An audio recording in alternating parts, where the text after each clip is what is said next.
बढ़ते आगे रुक करते हैं अहम खबर का, जहां बुलेटिन में सुशांत केस से जुड़ी बड़ी खबर अब आपको बताएंगे। जहां शरद पवार और संजय राउत के बीच बैठक हुई है। बैठक में सुशांत केस सहित कई मुद्दों पर चर्चा हुई है। तो इस वक्त की बड़ी खबर आपको बता रहे हैं, जहां सुशांत मसले को लेकर महाराष्ट्र में राजनीति तेज है। बैठक हुई है और बैठक आपको बताएं कि शरद पवार और संजय राउत के बीच में हुई है। बैठक में सुशांत केस सहित कई मुद्दों पर चर्चा हुई। सुशांत केस में सवाल पर संजय राउत का बयान भी सामने आया। उन्होंने कहा कि नेशनल मीडिया के पास क्या कोई दूसरा मुद्दा नहीं, मीडिया के पास कोई दूसरा विषय नहीं है क्या, ये कहना है संजय राउत का। मामले में कोई पार्टी का सवाल नहीं, ये भी कहा संजय राउत ने। साथ ही उन्होंने कहा कि कुछ लोग इस मामले में राजनीति करना चाहते हैं। तो सुशांत मसले से जुड़ी ये बड़ी खबर है, जहां क्या नेशनल मीडिया को हमारे बहुत से विषय पर चर्चा होती है। पवार साहब एक बड़े नेता है हमारे देश के। नहीं राउत साहब, जिस तरह से ये पूरा मामला इन दिनों चर्चा में है, ऐसे कहा जा रहा है कि एनसीपी की चुप्पी। देखिए, ये कोई पॉलिटिकल पार्टी का बात नहीं है, किसी एक पार्टी। ये सरकार के सामने जो प्रश्न खड़े हैं, कोई लोग राजनीति करना चाहते हैं इस मामले में, तो सरकार देख लीजिए और शिवसेना देख लीजिए, हम उसके लिए बहुत काबिल है। और इससे पहले सुशांत के परिवार के खिलाफ संजय राउत के बयान पर सुशांत सिंह के चचेरे भाई नीरज सिंह बबलू और वकील विकास सिंह ने माफी की मांग की है। वहीं संजय राउत ने कहा है कि अगर चूक हुई होगी तो सोचूंगा।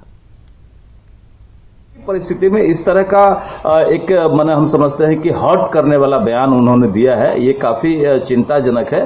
मैं चाहता हूं, पूरा देश चाहता है कि वो खेद व्यक्त करे, माफी मांगे। इसलिए मैंने उन्हें लीगल नोटिस भेजा है। अगर वो 24 घंटे के अंदर, 48 घंटे के अंदर खेद व्यक्त नहीं करते हैं तो मैं उनके ऊपर मानहानि का मुकदमा दर्ज करूंगा। देखिए, ये बहुत ही गलत है और बहुत ही गैर जिम्मेदार है।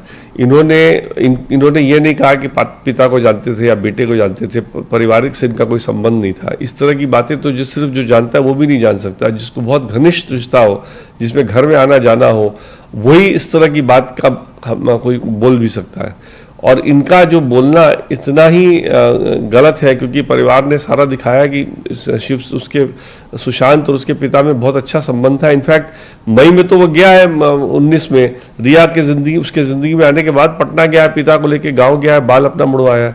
तो इसलिए फिर बाद में रिया ने उसने बात नहीं करने दी, तो फिर उनका आपको दिखा होगा उन्होंने मैसेज वगैरह भी किया रिया को कि भाई मेरे से बात कराओ, क्या प्रॉब्लम है मेरे को बताओ।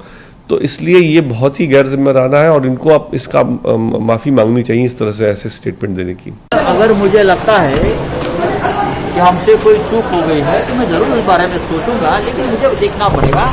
मेरे पास जो जानकारी है वो जानकारी के आधार पर मैं बोलता हूँ। जैसे परिवार के पास कुछ जानकारी है और उस आधार से बिहार से वो आरोप प्रत्यारोप कर रहे हैं, जानकारी तो दो शादी वाले पे आक्षेप। आप बार बात मत करिए। हाँ, आप क्या करना चाहते हैं, उसी आधार पर नोटिस बोल रहे हैं। देखिए, वो हम देखेंगे, परिवार और हम देखेंगे जी। हाँ, तो आपको मीडिया को उसमें बीच में आने की जरूरत नहीं है।